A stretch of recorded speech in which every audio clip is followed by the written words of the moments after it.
Hello' everyone, মই সম্প্ৰীতি। মোৰ আন এটি মিনি ভ্লগলৈ আপোনালোকক সকলোকে স্বাগতম জনাইছোঁ।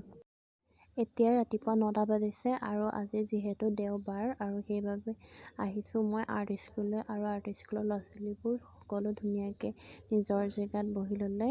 ময়ো অলপ বহি নিজৰ কামবোৰ কৰিবলৈ ল'লোঁ। আৰ্ট স্কুললৈ আহি এটা কথা গম পালোঁ যে আজি এজন ষ্টুডেণ্টৰ বাৰ্থডে' আৰু বাৰ্থডে' সকলোকে পাৰ্টি খুৱাইছিল। আমিও পাৰ্টি খাই বৈ ল'লোঁ। এতিয়া 10টা বাজিলে আৰু এতিয়া আহিল সৰুখিনি আৰু সৰুখিনিক মই সকলোকে ছবি আঁকিবলৈ দিলোঁ আৰু ধুনীয়াকৈ সিহঁতে ছবি আঁকিছে আৰু সিহঁতৰ বাবেও পাৰ্টি যোগাৰ কৰি আছে।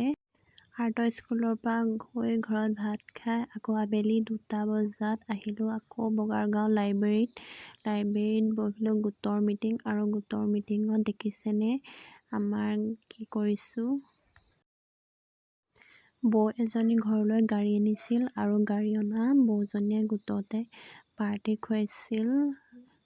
আৰু আমি সকলোৱে ফটো মাৰিবলৈ কেনেকৈ কি কৰিছোঁ দেখিছেনে।